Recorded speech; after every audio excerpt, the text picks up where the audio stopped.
चलिए स्टार्ट करते हैं स्ट्रेटेजिक मैनेजमेंट।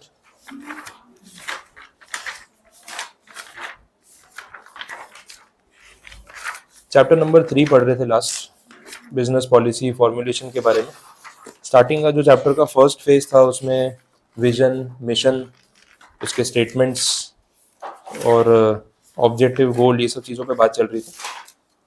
पेज नंबर 48 से कंटिन्यू करना, that is related to the levels of organisation, strategic levels की किस तरीके से इसको डिवाइड किया। अब अगेन काफ़ी प्रैक्टिकल पॉइंट्स हैं, तो विद एग्जांपल्स ही देखेंगे तो वो इंटरेस्टिंग भी लगेगा आपको, रिलेट भी हो जाएगा। शुरू करते हैं। स्ट्रेटेजिक लेवल्स जो है ऑर्गेनाइजेशन के, उसको इन्होंने 3 कैटेगरी में बांटा है, वो आपको उसमें इमेज में भी दिख रहा है। Corporate strategies, business strategy, functional strategy, ये 3 लेवल में डिवीजन किया है।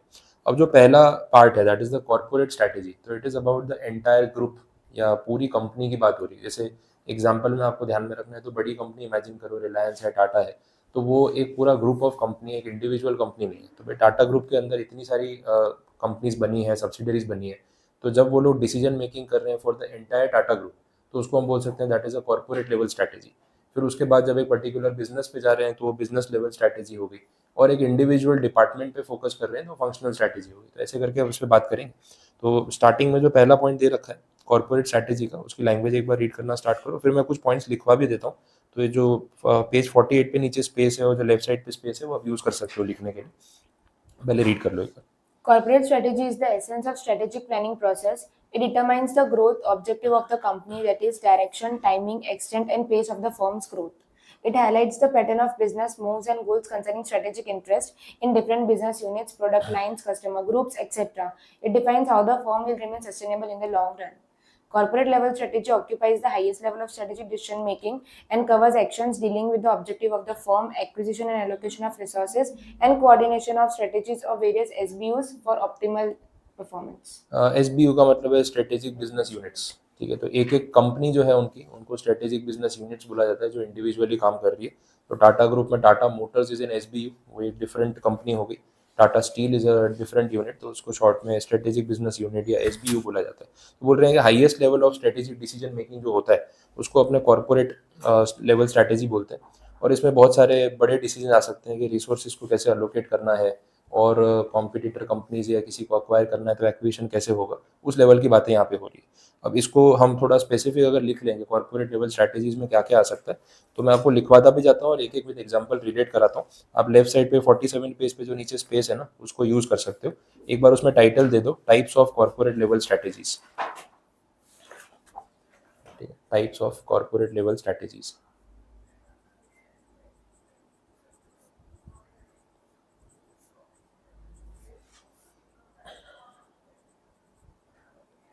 अब इसमें जो फर्स्ट स्ट्रैटेजी है उसको बोलेंगे डाइवर्सिफिकेशन। तो पॉइंट नंबर 1 डाइवर्सिफिकेशन। इसमें पहला सब टॉपिक, 2 टॉपिक्स है A और B। तो पहला जो डाइवर्सिफिकेशन है उसको बोलते हैं होमोजीनियस।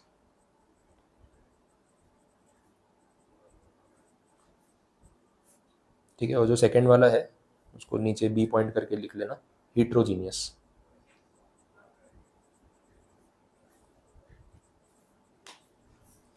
ठीक है, तो first diversification is a corporate level strategy. उसमें 2 सब पार्ट्स हैं, एक होमोजीनियस डाइवर्सिफिकेशन, एक हिट्रोजीनियस।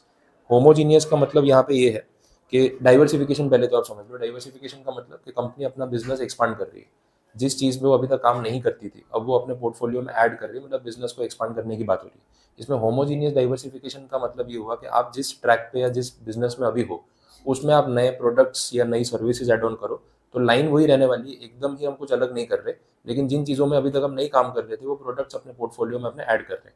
हिट्रोजीनियस में क्या होगा, एग्जिस्टिंग बिजनेस और नए बिजनेस का कोई रिलेशन नहीं, दोनों एकदम अलग ही चल रहे हैं, दैट इज हिट्रोजीनियस। एग्जाम्पल जिसमें लेने हैं तो होमोजीनियस वाले में आप टाटा मोटर्स का एग्जाम्पल ले सकते हो।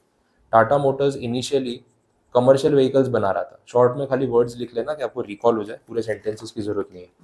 टाटा मोटर्स पहले ट्रक्स बना रहा था, ठीक है, कमर्शियल व्हीकल्स। फिर एक पॉइंट पे उन्होंने डिसाइड किया कि अब हम पैसेंजर व्हीकल्स वाले सेगमेंट में या जो फैमिली कार है वो वाले सेगमेंट में एंटर करेंगे। तो व्हीकल बनाना तो उनका ऑलरेडी काम था ही, बट उसमें एक नया सेगमेंट ऐड कर दिया जिसपे काम नहीं कर रहे थे। तो ये डाइवर्सिफिकेशन तो है, लेकिन विद इन द फील्ड, तो इसको बोल सकते हैं होमोजीनियस डाइवर्सिफिकेशन। तो ये कैटेगरी होगी। इवन लैम्बोर्गिनी जो ब्रांड है लग्जरी कार्स का, स्पोर्ट्स कार आती है, आपने सुना होगा। लैम्बोर्गिनी ओरिजिनली ट्रैक्टर बनाती थी, that was not a sports car making company. और ये भी एक केस स्टडी है, और इसकी एक राइवलरी की केस स्टडी है जो सोशल मीडिया में भी काफ़ी पॉपुलर है, जो मर्सिडीज बेंज जो ब्रांड है। तो मर्सिडीज बेंज के ओनर ने लैम्बोर्गिनी वाले को थोड़ा सा ऐसे उल्टा सीधा बोल दिया था, या तुमको मालूम भी है स्पोर्ट्स कार क्या होती है, ऐसा वैसा करके। तो उनका वो फाइट हो गया था।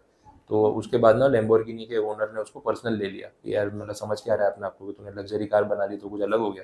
तो ट्रैक्टर बनाने वाली कंपनी है तो उसकी इंसल्ट कर दी थी, तो उसने उसको चैलेंज ले लिया, और फिर उसके बाद उसने स्पोर्ट्स कार पे काम किया और उस लेवल की कार बना के दिखाई, और एक राइवलरी क्रिएट हो गई जो परमानेंट है, दैट इज लैम्बोर्गिनी। तो ओरिजिनल लैम्बोर्गिनी जो है वो एक ट्रैक्टर था। आज भी इसका जो ओरिजिनल फर्स्ट लैम्बोर्गिनी का जो ट्रैक्टर है उसको ना वो कार म्यूजियम में रखा हुआ है, और वो लोग विजिट करने जाते हैं जर्मनी और सब जगह, बहुत जगह कार म्यूजियम बने हुए हैं। तो उसके अंदर लैम्बोर्गिनी का ट्रैक्टर ओरिजिनल रखा हुआ है जो कंपनी पहले बनाती थी, और अब उन्होंने इसके ऊपर शिफ्ट कर लिया स्पोर्ट्स कार वाली कैटेगरी में वैसा। तो ये भी होमोजीनियस हो गया ना कि सेम फील्ड में व्हीकल वाले सेगमेंट में उन्होंने डाइवर्सिफाई किया। हीट्रोजीनियस डाइवर्सिफिकेशन में आप रिलायंस का एग्जांपल ले लो, जो ऑयल कंपनी है, ऑयल टू केमिकल बोलते हैं, ठीक है, ऑयल टू केमिकल कंपनी। और अब उन्होंने टेलीकॉम सेक्टर में जो शिफ्ट किया, so that is like heterogeneous diversification. Oil to? Oil to chemical company बोलते हैं, O2C। और अब वो बन चुकी है टेक्नोलॉजी बेस्ड कंपनी है, इंफॉर्मेशन टेक्नोलॉजी कंपनी वैसे। और लोगो भी वैसा है ना, जियो का आप अगर लोगो रिवर्स करोगे ना तो ऑयल लिखा हुआ दिखेगा, तो उन्होंने उस बेस पे उसको जियो बनाया हुआ है, ऐसा है। नेक्स्ट सेकंड कैटेगरी, अब डाइवर्सिफिकेशन हो गया। नेक्स्ट स्टेप इज, या second point is retrenchment. Number 2 दे दो पॉइंट, रिट्रेंचमेंट।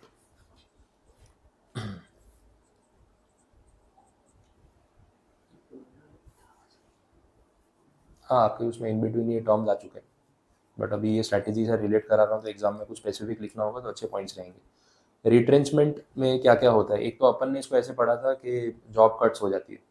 रिट्रेंच करना मतलब कंपनी कुछ लोगों को काम से निकाल देती है, वो अभी भी है। और जॉब कट्स अभी रिसेंट टाइम में काफ़ी हो चुके हैं आईटी सेक्टर में, लास्ट 1-1.5 साल 2 साल में। इवन कोविड में तो उल्टा था, कोविड में तो हायरिंग हुई थी आईटी कंपनीज में, उसके बाद उन्होंने जॉब कट शुरू किए, ओवर हायरिंग हो गई। तो प्रॉब्लम्स अलग अलग आते हैं, जैसी सिचुएशन है कोविड में सब कुछ ऑनलाइन होने की वजह से हर कंपनी ने टेक्निकल स्टाफ ज़्यादा बढ़ा लिया, और तब ज़रूरत भी थी। बट 21 के बाद जब चीज़ें ओपन होने लगी ना, फिर उनको लगा कि यार इतना स्टाफ को हम पे कर रहे हैं बट यूटिलिटी नहीं है, तो फिर क्या करेंगे। तो ओवर स्टाफिंग होने की वजह से फिर उन्होंने निकालना शुरू किया, और जॉब कट्स इतने सीवियर लेवल पे हुए हैं कि जो रिसेशन पहले देखा है 2008 का जो रिसेशन बोलते हैं, उसमें जितनी जॉब कट हुई थी उससे ज़्यादा जॉब कट्स अभी 2021-22 में हुई है। मोर देन 1,65,000 आईटी प्रोफेशनल्स को बड़ी बड़ी कंपनीज ने निकाला है, और वो ले ऑफ बड़े नंबर में, अमेजॉन, फेसबुक, गूगल, माइक्रोसॉफ्ट। और क्वांटिटी कितनी, 10,000 लोग, 20,000 लोग, 28,000 लोग, 16,000 लोग, इतने इतने लोगों को कंपनी ने सीधा सीधा निकाल दिया। तो ये जॉब कट्स का जो टोटल नंबर है वो उस टाइम से भी ज़्यादा सीवियर है ये सिचुएशन है। और उसमें फिर वो एआई वाला मैटर आ गया, चैट जीपीटी वाला, तो और टेंशन बढ़ गई। तो वो सब चीज़ें हुई है। तो रिट्रेंचमेंट में एक जो टाइप है दैट इज जॉब कट, तो वो एक एग्जाम्पल आप लिख के रख सकते हो 1 वर्ड में, job cut is a type of retrenchment strategy.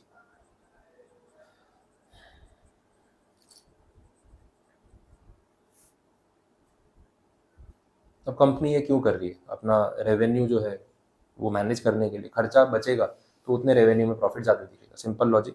Step back करना रिट्रेंचमेंट में बेसिक बात ये है। तो job cut is an example. दूसरा भी कंपनी ये करती है कि जो भी गुड्स और सर्विसेज वो ऑफर कर रही है उनमें से कुछ चीज़ों को बंद कर दे, क्योंकि उनको प्रॉफिट नहीं दे रहा है। तो आप देखते हो एफएमसीजी कंपनीज का जो प्रोडक्ट पोर्टफोलियो होता है, बोले यार पहले ये लोग ये प्रोडक्ट बनाते थे, ये बिस्किट सेल कर रहे थे, ये डिटर्जेंट पाउडर आता था, बंद कर दिया। वो बंद क्यों कर दिया, क्योंकि उसमें नुकसान जा रहा है। तो मैं 10 प्रोडक्ट्स बेच रहा हूँ, उसमें से अगर वो 2 अच्छा परफॉर्म नहीं कर रहे और कोई ग्रोथ का आसार नजर नहीं आ रहा, तो मैं नुकसान में क्यों काम करूँ। उल्टा उस पर जो मेरा रिसोर्स वेस्ट हो रहा है, अगर मैं उसको फ्री कर लूँ तो वो किसी और प्रॉफिटेबल वेंचर में काम आ जाएगा। तो वो स्टेप बैक करना कि हम ये प्रोडक्ट नहीं बनाएंगे, हम ये सर्विसेज अब नहीं बेचेंगे, इससे बाहर हो रहे, दैट इज रिट्रेंचमेंट। बहुत बार कंपनीज क्या करती है, अपना बिजनेस जो है किसी को बेच देते हैं, हम तो चला नहीं पा रहे, प्रोडक्ट बंद हो जाएगा, नुकसान में जाएगा, इससे अच्छा किसी और को बेच के पैसा निकाल लो, फिर उसको चलाना है तो भले चलाए, प्रॉफिटेबल कर सकता है तो कर ले। तो इस टाइप की स्ट्रैटेजीज यहाँ पे रिट्रेंचमेंट में होती है। अभी जो लेटेस्ट मैटर है, आपको एग्जाम्पल इसमें बहुत मिल जाएंगे। रिलायंस का पेट्रोल पंप का बिजनेस था एक टाइम पे, उन्होंने वो पेट्रोल पंप बिजनेस जो है वो बंद कर दिया। अब वापस जियो बीपी करके आपने देखा होगा हाईवे पे, उन्होंने, ये ब्रिटिश पेट्रोलियम कंपनी है, उसके साथ फिर से इन्होंने टाई अप किया। अगेन वो लोग वापस उस मार्केट में एस्टेब्लिश होने की कोशिश कर रहे हैं, लेकिन एक पॉइंट पे उन्होंने रिलायंस के पेट्रोल पंप बंद कर दिए थे। इंडिया में 1200 से ज़्यादा पेट्रोल पंप खोले थे, नुकसान में गया तो उसको बैकआउट करके बंद कर दिया। That is a kind of retrenchment कि हम बैकआउट कर रहे हैं। अदानी विल्मर अभी जो आया था आईपीओ, तो बड़ा हाइप हुआ। अब विल्मर वाला जो ब्रांड है उसमें वो कुकिंग ऑयल और उसके बिजनेस के ऊपर फोकस कर रहे हैं। जो फॉर्च्यून का ब्रांड है, फॉर्च्यून ब्रांड अदानी विल्मर की ओनरशिप में। अब इन्होंने आईपीओ लॉन्च करके हाइक किया, उतना उसको प्राइस बढ़ाया, बहुत लोगों ने इन्वेस्ट भी किया, लेकिन लास्ट 1-1.5 साल से अगर आप उसका स्टैटिस्टिक्स देखोगे, कंपनी 1% नेट प्रॉफिट पे काम कर रही है। Adani Wilmer 1% net profit. और कुकिंग ऑयल महंगा है, इंडिया में माना जाता है कुकिंग ऑयल कॉस्टली है। तो इतना कॉस्टली बेचने के बाद भी अगर आप 1% मार्जिन पे काम कर रहे हो तो कब तक सर्वाइव करोगे। अब इनफॉर्मली उनकी बातें चल रही है कि अदानी विल्मर में से वो जो विल्मर वाला स्टेक है अदानी बेचना चाहता है। अब उसको उसे एग्जिट करना है, तो जो हाइप मचाना था मचा लिया, प्रॉफिट बना नहीं पाए, अब खुद को ही भारी पड़ रहे थे, एग्जिट करने का सोच रहे हैं। फॉर्मली कोई डिक्लेरेशन नहीं है, लेकिन इनफॉर्मली ये मैटर भी चल रहा है। तो that is a retrenchment strategy कि नहीं संभल रहा है तो बाहर हो जाओ। उसमें ना वो ईगो और इमोशन वाली बात लाने की जरूरत नहीं है कि यार नहीं नहीं मेरे से मैं कैसे नुकसान कर सकता हूँ। टाटा टाटा जैसे बड़े बिजनेसेस ने भी बहुत सारे प्रोडक्ट्स जो है वो सेल आउट कर दिए कि ये हम लोग नहीं चला पाएंगे, तो इससे बाहर हो जाते हैं, वैसा होता है। ठीक है, तो ये रिट्रेंचमेंट हो गया। Next stability, third point is stability, वो आप लिख लो, तीसरी स्ट्रैटेजी स्टेबिलिटी। इसमें एग्जांपल आप ले सकते हो steel authority of India limited, short में SAIL करके लिख सकते हो कैपिटल में, SAIL, steel authority of India limited.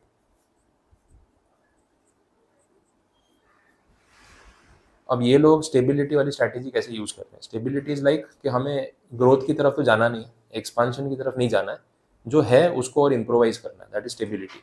Company के पास प्रॉब्लम ये है कि they have over capacity to produce steel, पर उतनी डिमांड नहीं है।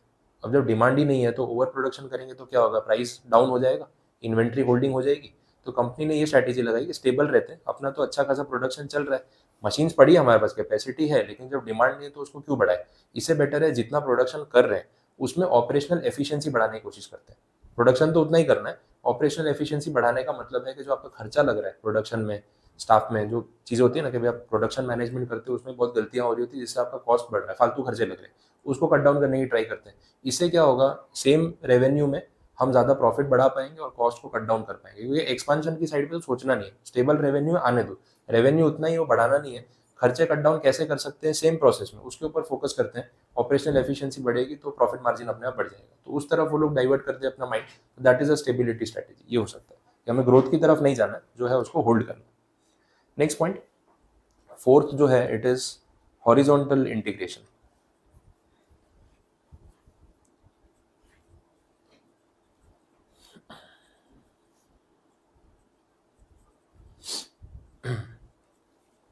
हॉरिजॉन्टल इंटीग्रेशन का बेसिक मीनिंग ये है कि हम सिमिलर या पीयर कंपनीज को अक्वायर करके अपनी बिजनेस की कैपेसिटी या स्ट्रेंथ बढ़ाते जाए।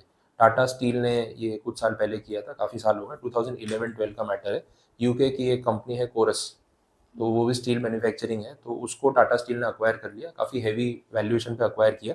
आइडिया ये था कि हम सेम लेवल पे इंटीग्रेशन करें, हमारे जैसी कंपनी को अक्वायर कर ले, वर्ल्ड के लार्जेस्ट स्टील मैन्युफैक्चरर्स में अपना नाम होना चाहिए। तो एक वो बिजनेस के लिए वो पॉजिटिव पॉइंट है, तो उस सेंस में उन्होंने एक्विजिशन किया। तो टाटा स्टील विद कोरस, ये आप लिख के रख सकते हो, Tata steel acquired Corus of UK,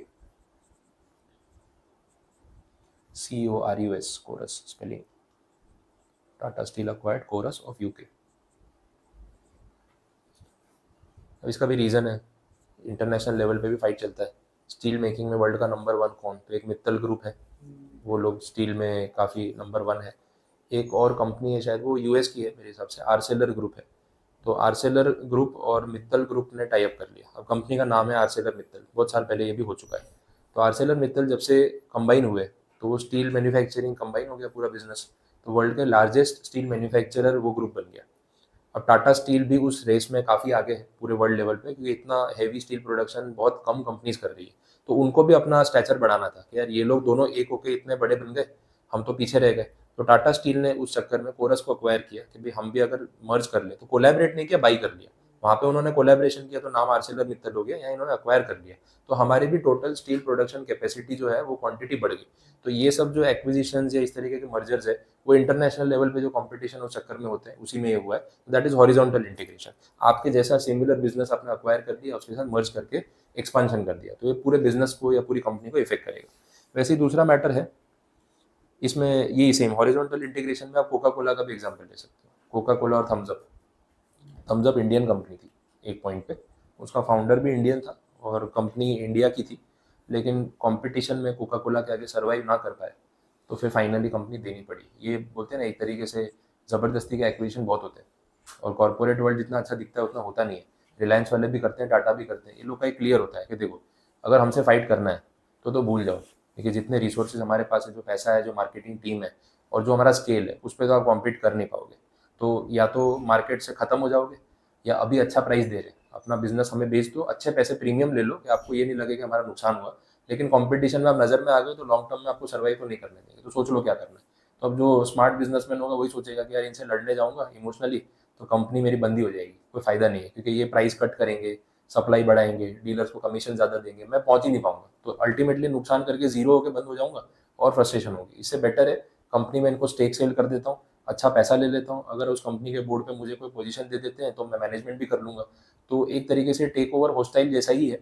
on paper वो चीज़ दिखती नहीं है, बट कोई चॉइस नहीं है। तो बहुत बार ऐसा होता है, थम्स अप के सेम केस में वैसा है। अब कोका कोला जो 200 कंट्री में बेच रहा है, उसके सामने एक इंडियन ब्रांड कितना सर्वाइव करेगा, और वो जो पैसा लेके आ रहा है इंडिया में, वो कुछ भी कर सकता है। तो थम्स अप का टिकना तो पॉसिबल था नहीं, तो उसके फाउंडर ने वो कंपनी कोका कोला को दे दी। अब वो ब्रांड नेम जो है कोका कोला को हो गया, इसलिए वो दो अलग अलग टाइप के कोला वाली ड्रिंक्स बेच रहा है। उसका कोका कोला तो चल ही रहा है, थम्स अप को उसने एक अलग तरीके से प्रेजेंट कर दिया कि इसमें पावर ज़्यादा है, तो जो वो प्रेफर कर रहा है, उसका टेस्ट थोड़ा डिफरेंट है और डेफिनेट है। तो पावर का फर्क हो गया और प्रेजेंटेशन का फर्क हो गया।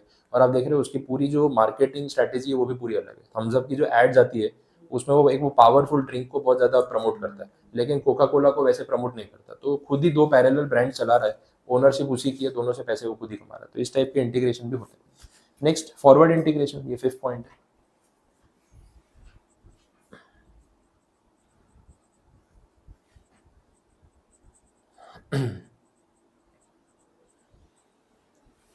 फॉरवर्ड इंटीग्रेशन में हम वो सप्लाई चेन की बात कर रहे हैं कि जो एक बिजनेस चलाने के लिए ऑब्वियसली आपको भी किसी से सर्विसेज लेनी पड़ रही है, आप आगे किसी को सर्विस या गुड्स प्रोवाइड कर रहे हो। तो ये सप्लाई चेन में जो नेक्स्ट या जो प्रीवियस होता है, कंपनीज क्या करती है, तो उसको अक्वायर कर लेती है या उसी फील्ड में खुद अपना बिजनेस स्टार्ट कर देती है। तो क्या होता है ना कि आपके मार्जिन बढ़ जाते हैं। जैसे फॉर एग्जाम्पल इसमें मिंत्रा का केस आप ले सकते हो। अब मिंत्रा ऑनलाइन ई कॉमर्स प्लेटफॉर्म है। बिजनेस क्या है, आप ऑनलाइन शॉपिंग करो, आपके घर पे प्रोडक्ट भेजेंगे, लेकिन वो प्रोडक्ट आपके घर तक पहुंचाने के लिए उनको लॉजिस्टिक सपोर्ट चाहिए। तो उनके पास चॉइस है, या तो किसी ब्लू डार्ट या DHL या कोई भी लॉजिस्टिक पार्टनर से टाइप कर ले, या डिलीवरी वाले से टाइप कर ले कि भाई मेरा पार्सल पहुंचा देना। पर डिलीवरी वाला भी तो प्रॉफिट मांगेगा, कमीशन तो लेगा, शिपिंग चार्जेस लेगा। अब आप कस्टमर से शिपिंग लगा रहे हो, उसको फ्री दे रहे हो, आपका कॉल है, लेकिन डिलीवरी वाले को तो पेमेंट करनी पड़ेगी। तो मिंत्रा ने अपनी खुद की कंपनी सेटअप कर दी, मिंत्रा लॉजिस्टिक्स, और वो लोग अपनी खुद की लॉजिस्टिक कंपनी के थ्रू ही गुड्स आपके घर पे पहुंचा रहे हैं, किसी और के साथ टाई अप नहीं किया। तो वो आपकी चॉइस है, तो ये भी आप कर सकते हो। तो this is a forward integration, क्योंकि e commerce platform delivery support के बिना चलेगा नहीं। तो या तो किसी कंपनी से आप टाई अप करो, या फिर आप खुद की कंपनी सेटअप कर लो, या कोई कंपनी अक्वायर कर लो, वो ऑप्शन है आपके पास। That is forward integration. एक डाबर वाले का भी एग्जांपल मुझे इसमें मिला था। डाबर ग्रुप जो अपने को पता ही है। अब एक क्या होता है कि जो डिस्ट्रीब्यूशन नेटवर्क है, FMCG प्रोडक्ट मतलब दुकान तक पहुंचना चाहिए, तो या तो डाबर वाला खुद हर दुकान तक अपना सामान पहुंचा के अपना नेटवर्क सेटअप करे, या दूसरा ऑप्शन ये है कि जो एग्जिस्टिंग कमीशन एजेंट्स होते हैं उनके थ्रू वो पास ऑन कर दे। तो डाबर वाले ने अपना खुद का सेटअप किया, वो दूसरे एजेंट्स को कमीशन नहीं दे रहा, डिस्ट्रीब्यूशन नेटवर्क अपना खुद का बना दिया। Now that is a tough task, क्योंकि आपको पूरा जीरो से हर रूट पे अपनी एक चेन बनानी है कि अपना सामान रिटेलर तक पहुंचना चाहिए। और ये क्या होता है कि एग्जिस्टिंग सेट ऑफ सप्लायर्स होते ही, जो होलसेलर या सुपर स्टॉकिस्ट है, आप उनको सामान दे दो, वो पहुंचा देंगे, और आपको पैसा मिल जाएगा, आपको फर्क नहीं पड़ता। तो कंपनी का कॉल है, बट उन्होंने यहाँ पे फॉरवर्ड इंटीग्रेशन में अपना खुद का नेटवर्क सेटअप किया, किसी और को वो लोग कमीशन नहीं देते। तो ये एक एग्जाम्पल हो सकता है। अच्छा, फॉरवर्ड इंटीग्रेशन जो है वैसे बैकवर्ड भी होता है, दैट ऑल्सो डिपेंड्स। अब एक ऑटोमोबाइल मैन्युफैक्चरिंग कंपनी है, कार मेकर है, तो उसको अपनी कार में बहुत सारे कंपोनेंट जैसे चाहिए होते हैं जो वो लोग किसी से बाई आउट करते हैं, जैसे टायर हो गए, ग्लास हो गए, इंटीरियर में जो अपना म्यूजिक सिस्टम हो गया, स्पीकर्स हो गए। तो वो लोग खुद का थोड़ी बना रहे हैं, सब कुछ असेंबलिंग हो रही है ना। तो अगर ऑटोमोबाइल कंपनी सोचे कि यार अपन है ना स्पीकर बनाने का भी बिजनेस स्टार्ट करते हैं, या एक स्पीकर बनाने वाली कंपनी, सपोज JBL के स्पीकर लगते हैं, अपने JBL को अक्वायर कर लेते हैं, दैट इज बैकवर्ड इंटीग्रेशन। कि आपकी चेन में जो पीछे आपका सप्लायर है, या तो आपने उसको टेक ओवर कर लिया, या आपने उस बिजनेस में एक्सपांशन कर लिया, तो वो भी इंटीग्रेशन हो गया, लेकिन बैकवर्ड। और ये जो नेक्स्ट स्टेप पे आप इंटीग्रेशन कर रहे हो तो फॉरवर्ड, तो वैसा होता है। तो फॉरवर्ड एंड बैकवर्ड इंटीग्रेशन। तो फॉरवर्ड इंटीग्रेशन में मिंत्रा का एग्जांपल लिख लो। मिंत्रा क्रिएटेड मिंत्रा लॉजिस्टिक्स, उसकी कंपनी अलग बना दी उसने, मिंत्रा लॉजिस्टिक्स।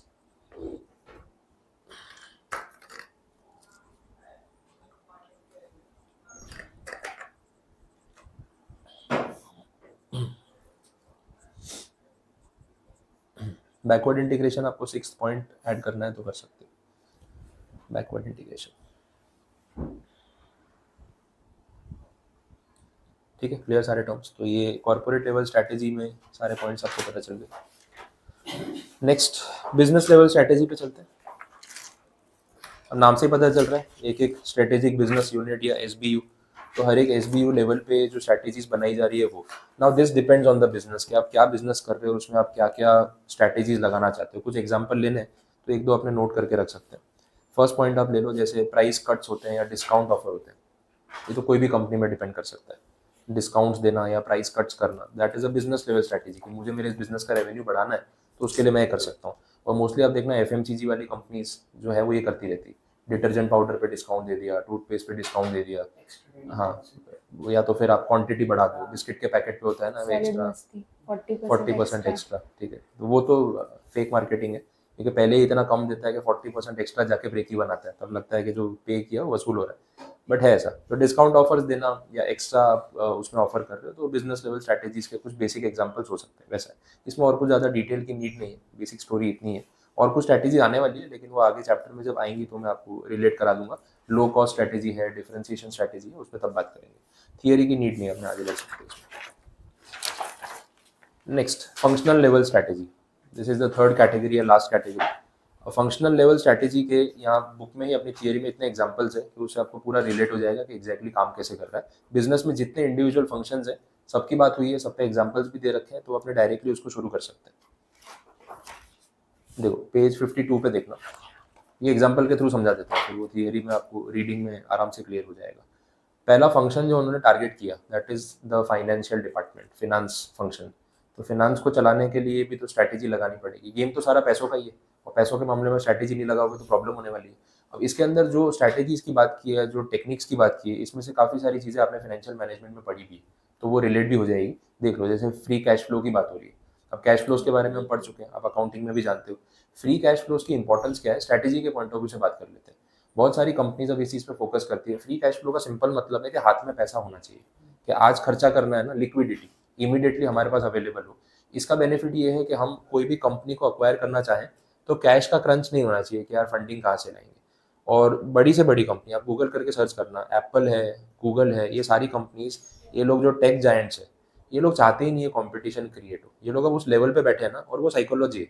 आप अगर इतनी बड़ी कंपनी बना के बैठे हो, कोई नया एंट्रेंट मार्केट में आएगा तो आप उसको सर्वाइव करने दोगे या नहीं करने दोगे? आपकी स्ट्रेटेजी क्या होगी? अगर आप बिजनेस पर्सन हो तो फिर उसमें आपको ये देखना है कि यार कंपटीशन तो भाई कंपटीशन है, मैं क्यों क्रिएट होने दूं? अगर मैं इतने लेवल पे हूँ और मैं लाइटली क्यों लूँ? आज छोटी सी कंपनी है, मैं उसको बोलूँ क्या कर लेंगे, छोड़ो, मैं तो बहुत बड़े लेवल पे हूँ। वो डर रखना पड़ता है। अगर आप वो ईगो में आ गए कि मेरे को कोई कुछ कर ही नहीं सकता है, वो ग्रेजुअली ग्रो करते करते अगर आपसे बेटर हो गया, फिर क्या करोगे? फिर आप उसको बीट नहीं कर पाओगे, आपको बाहर होना पड़ेगा। तो कंपटीशन में बड़ी कंपनीज बहुत ज़्यादा श्रूड तरीके से काम करती है कि भाई सर्वाइव ही नहीं करने देना है, फिर आपको जो लगे। बिजनेस में इट इज़ फेयर, वो कोई पर्सनल मैटर नहीं है, बिजनेस का मैटर है। एप्पल जैसी कंपनी पूरे साल में मोर देन 100 कंपनीज को अक्वायर करती है, मोर देन 100 कंपनीज। छोटी स्टार्टअप आप क्रिएट करो, आप उसमें थोड़ा सा ऐसा उनको हिंट मिलना चाहिए कि ये कुछ बड़ा कर सकता है, खरीद लेंगे आप। कंपटीशन क्रिएट ही नहीं होने देंगे, और उनके सामने टिकना कितना मुश्किल है वो अपने को पता है। तो वो लोग hundreds of companies every year acquire करते हैं, छोटी बड़ी स्टार्टअप्स। अच्छा, इसके बारे में ज़्यादा मीडिया में बात करने नहीं देते, क्योंकि जितना ज़्यादा मीडिया में इस बात को उछाला जाएगा तो उनके ऊपर ये एलिगेशंस लगते हैं कि यार ये लोग ना मोनोपोली की तरफ जाते हैं, या वो बुली करते हैं कॉर्पोरेट सेक्टर में, कि कोई भी नया आएगा इसको सर्वाइव नहीं करने देंगे, और ये बुली करने वाला सिस्टम चलता है। तो उसके लिए उनको पैसा चाहिए। 100 कंपनी पूरी साल में कोई अक्वायर कर रहा है, कितने मिलियन डॉलर के पेमेंट हो जाते होंगे। कंपनी के पास कैश ही नहीं है तो कैसे करेंगे? तो इसलिए वो लोग क्या करते हैं, फंड्स मेंटेन करते हैं, फ्री कैश फ्लो, कि भाई हर साल हमारा इतना खर्चा कंपनीज को अक्वायर, और ये उनकी मजबूरी भी है। कितनी बार क्या होता है ना, वो कंपनी उतनी खास भी नहीं है लेकिन फिर भी उसको अक्वायर करना पड़ेगा। क्यों? क्योंकि मार्केट में कंपटीशन छोड़ना ही नहीं। बायर को, कस्टमर को हमारा ऑप्शन नहीं मिलना चाहिए, तो ही जाके वो हमें मुंह मांगा पैसा देगा। तो वो खर्चा वहां करके कस्टमर से फिर मोनोपोलिस्टिक तरीके से पैसे रिकवर करते हैं, ये होता है। बाइजूस वाला भी यही कर रहा था। White head junior over valuation पे खरीद लिया, आकाश इंस्टीट्यूट ओवर वैल्यूएशन पे खरीद लिया। अब बाइजूस की लिस्ट निकाल के देखो, लास्ट 3 साल में उसने कितनी कंपनियां खरीदी है। जितनी भी एडटेक स्टार्टअप खड़ी होगी मार्केट में, बाइजूस को पता चलेगा, खरीद लेगा। एक कोई कंपनी थी जो टेस्ट पेपर्स की सीरीज मैनेज करती थी IIT और JEE के एग्जाम्स और UPSC के एग्जाम्स के लिए, उसको भी बाई आउट कर लिया। तो बीच में ऐसा दिख रहा था कि भाई ये तो खरीदी करने निकले, जो कंपनी चलते फिरते मिलती है खरीद लेते हैं। पैसा कहाँ से आ रहा था? सारा इन्वेस्टर्स का फंडिंग। कंपनी की वैल्यूएशन बायजूस की, अब क्या हो रहा है ना, उससे वो इन्वेस्टर्स को ही दिखा पा रहे हैं कि मैं बायजूस अकेला नहीं हूँ, मेरे पास 10 एडटेक स्टार्टअप्स की ओनरशिप है। तो आप मुझे पैसा दे रहे हो, मतलब आप 10 कंपनी में एक साथ पैसा लगा रहे हो, इन सबसे जो प्रॉफिट आएगा उससे आपकी भी तो वैल्यू बढ़ेगी, आपका रिटर्न जनरेट होगा। तो उसको ना दिखावा करने में आसानी हो रही थी। वो लेके गया अपनी कंपनी का वैल्यूएशन $22 बिलियन, आज उसका वैल्यूएशन है $2 बिलियन। अब डेट पे करने के पैसे नहीं है, कोर्ट केसेस हो चुके हैं, वो बबल बस्ट हो गया। तो दिखावा करते करते करते एक पॉइंट पे तो वो खत्म होने ही वाला है कि कहाँ तक, जब तक फंडिंग आ रही है तब तक तो आप दिखावा कर लो। जब इन्वेस्टर फंडिंग ही नहीं देगा, उसको समझ आ जाएगी कि मैं कुछ नहीं कमाने वाला हूँ इससे, फंडिंग बंद कर देगा, तो बबल बस्ट हो जाएगा। तो अभी बबल बस्ट वाली सिचुएशन बायजूस की आई है, जो लास्ट 3 साल से वो मार्केटिंग कर करके अपना फंडिंग रेज कर रहा था। ये पॉइंट है। तो फ्री कैश फ्लो एक बहुत कंस्ट्रक्टिव स्ट्रैटेजी है जो हर कंपनी हाथ में रख के चलती है। TCS है, रिलायंस है, ये सब कैश रिच कंपनीज है, इनका इतना पैसा पड़ा हुआ है कि इमीडिएटली अभी जो TCS का बाईबैक हुआ, तो TCS के बाईबैक में कंपनी ने 17,000 करोड़ रीपे किए, क्योंकि TCS जीरो डेट कंपनी है, उनके ऊपर कोई बैंक लोन्स नहीं है। तो जो पैसा आ रहा है वो सीधा हाथ में प्रॉफिट है। तो हर साल इतना कैश जनरेट हो रहा है कि उनके पास सोर्सेज नहीं है कि हम कहाँ इसको लगा के रिटर्न कमा के दे अपने इन्वेस्टर्स को, वो बाईबैक कर करके उसको वापस कर रहे हैं, इतना पैसा पड़ा हुआ है। तो ऐसी कैश रिच कंपनीज को टेक ओवर करने होते हैं, तो ये फ्री कैश फ्लो बहुत काम आता है। This is one of the strategy, क्यों ऐसा करते हैं। दूसरा, इकोनॉमिक वैल्यू एडेड, ये आपने कहीं पढ़ा होगा, आया होगा economic value added, accounting finance वाले आपके सब्जेक्ट में टर्म आता था। कंपनी जब बिजनेस कर रही है लोन्स लेके, डेट्स लेके, तो जो भी ऑपरेटिंग प्रॉफिट आता है उसमें से पहले वो पे ऑफ करते हैं अपने इन्वेस्टर्स को, इंटरेस्ट, डिविडेंड, उसके बाद कंपनी के पास पैसा बचना चाहिए। That is the actual value addition in the economy of the company. नहीं तो आप सारा पैसा अगर इंटरेस्ट में बांट देते हो, डिविडेंड में बांट देते हो और हाथ में कुछ नहीं बचता है, तो रियल रिटर्न तो कुछ आया नहीं। तो ये जितना रिटर्न एड ऑन हो रहा है उसको अपने इकोनॉमिक वैल्यू एडेड बोलते हैं। बड़ी कंपनीज को जब लोन चाहिए होते हैं तो बैंक वाले देखते हैं कि EVA कितना है। EVA पॉजिटिव होने का मतलब सबको चुकाने के बाद अपने पास हाथ में क्या पैसा बचा, अगर बचा है तो ही तो हमारा EMI भर पाएंगे, नहीं तो नया लोन कहाँ से भरेंगे। तो इसलिए EVA एक बहुत स्ट्रेटेजिक फैक्टर होता है जिसको ये लोग देखते हैं। इसके बाद असेट मैनेजमेंट, वो कैश कन्वर्जन का साइकिल, वर्किंग कैपिटल का साइकिल, अपने पढ़ते हैं ना कि रॉ मटेरियल बनाने से लेके फिनिश गुड्स के बिकने तक और पेमेंट आने तक का साइकिल टाइम क्या है। जितना साइकिल टाइम शॉर्ट होगा उतना मेरे बिजनेस को चलाने में आसानी होगी। अब इसमें डीमार्ट का केस स्टडी है। डीमार्ट वाला ये चीज़ जो है इतने अच्छे तरीके से मैनेज कर रहा है, जहाँ बिग बाजार उसके सामने फ्लॉप हो गया, बिग बाजार बंद हो गया, डीमार्ट सक्सेसफुल है, प्रॉफिटेबल है। सेम बिजनेस में होने के बाद भी एक कंपनी डेट में खत्म हो गई और दूसरी प्रॉफिटेबल होकर कमा रही है हर क्वार्टर में। तो डिफरेंस क्या है। अब डीमार्ट वाले ने जो साइकिल मैनेजमेंट किया हुआ है मनी का, वो ऐसा है, वो अपने सप्लायर्स को 7 डेज में पेमेंट कर देता है। मतलब जो भी डीमार्ट को सामान दे रहा है उसका 8वें दिन पेमेंट हो जाता है, और बिग बाजार वाला पेमेंट करता था 90 डेज में। तो साइकिल समझ में आ रहा है। अब अगर दो ऐसे बायर है, एक 90 दिन में पैसा देगा, एक 8 दिन में, तो आप किसको सामान बेचोगे? 8 दिन वाले को। अब 8 दिन का कमिट करके बैठा है तो प्रेशर तो डीमार्ट पे भी है ना कि यार मुझे भी तो 8वें दिन पैसा कस्टमर से निकलवाना है। इस चक्कर में वो आपको MRP पे अच्छे डिस्काउंट्स दे रहा है। तो उसका ना स्टॉक रोटेशन बहुत फास्ट है कि भाई फटाफट माल बेचो, डिस्काउंट पे बेचो, कैश कलेक्ट करो, पेमेंट करो। जब 8वें दिन पे पेमेंट करूंगा ना क्रेडिटर या सप्लायर को, तो कॉन्फिडेंस में आ जाएगा कि इसका तुरंत से पैसा आता है, तो वो मुझे पहले हमेशा प्रायोरिटी में सामान देगा। तो कभी भी सप्लाई शॉर्टेज होती है मार्केट में, दूसरों को माल नहीं मिलेगा लेकिन डीमार्ट में अवेलेबल होगा, तो उससे उसकी गुडविल भी बढ़ेगी, कस्टमर को पता है डीमार्ट में मिल जाता है, वहीं चलते हैं। तो पूरा साइकिल हो गया ना। तो उसमें वो स्ट्रेटेजी वैसी सेट की है ना कि उस हिसाब से बिजनेस उसका बढ़ने ही वाला है और उसको बेनिफिट होने वाला है। तो वो पॉइंट है। तो असेट मैनेजमेंट में आप ये चीज़ें मैनेज कर सकते हो, पेमेंट साइकिल। नेक्स्ट जो है फिनेंसिंग डिसीजन, ये डेट इक्विटी रेशियो वाला, ये सब आपने कहीं ना कहीं पढ़ा भी है, तो मैं डिटेल में नहीं जा रहा, एक एग्जाम्पल नोट कर सकते हैं। प्रॉफिटेबिलिटी रेशियोज आप पढ़ चुके हैं, gross profit ratio, net profit ratio, वो सब। ग्रोथ इंडेक्सेस उसका भी यूज हो सकता है। Risk assessment and management, finance को लेके जो रिस्क असेसमेंट का पार्ट है, ये अपने गवर्नेंस में पढ़ते हैं। ये कंपनीज रिस्क असेसमेंट की टीम्स रखती है, मैनेज करती है, उससे रिलेटेड हो गया। पैसों के रिलेटेड भी कोई खतरा हो पहले से अपने प्रिपेयर्ड हो तो अच्छा है। टैक्स ऑप्टिमाइजेशन तो आपको पता है, इनकम टैक्स में जितना पढ़ चुके हो सब काम आएगा। तो ये एक फंक्शन हो गया फिनांस स्ट्रैटेजी को लेके। वैसे ही इन्वेस्टमेंट स्ट्रैटेजी भी है, ये भी आपने पढ़ा है, कैपिटल बजटिंग, इन्वेस्टमेंट डिसीजन, ठीक है। तो कैपिटल बजटिंग क्या था? इन्वेस्टमेंट स्ट्रैटेजी थी फाइनेंस को लेके कि भाई कहाँ कितना पैसा लगाना चाहिए, कितना रिटर्न निकलेगा। तो अपने डेप्थ में पूरा चैप्टर देखा था। तो उसमें एक्सपांशन वाली स्ट्रैटेजीज थी, रिप्लेसमेंट स्ट्रैटेजी थी, न्यू इन्वेस्टमेंट वाली स्ट्रैटेजी थी। तो मैंने आपको एयरलाइन कंपनीज वाला एग्जाम्पल भी दिया था कि भाई एयरलाइन कंपनीज को एक्सपांशन करना है, तो सोच रहे कितने और प्लेन खरीदे और कितने रूट पे चलाने हैं, कितनी ऑक्यूपेंसी आएगी, क्या उससे रिकवरी होगी, वो सोच के उनको इन्वेस्टमेंट का डिसीजन लेना चाहिए। तो that kind of a budgeting is investment decision. Short term investment decision अगर चाहिए, शॉर्ट टर्म में आपको फंड्स रेज करने हैं, तो उसके लिए भी अलग अलग ऑप्शंस होते हैं, वो भी आप यूज़ कर सकते हो। वर्किंग कैपिटल मैनेज करने के लिए ये होता है। तो कंपनीज करती है ना, ओवरड्राफ्ट ले लिया या कैश क्रेडिट ले लिया, तो ये सब फाइनेंशियल डिसीजन शॉर्ट टर्म वाले, ठीक है। फिर डिविडेंड पॉलिसी, ये भी आपका चैप्टर है, डिविडेंड डिसीजन, तो उसमें आपने जो कुछ पढ़ा उसमें से जो अच्छा लगे यहाँ लिख सकते हो, कोई प्रॉब्लम नहीं। तो ये पैसों को लेके, फाइनेंस को लेके जितनी चीज़ें थी यहाँ पे कवर अप हो गई।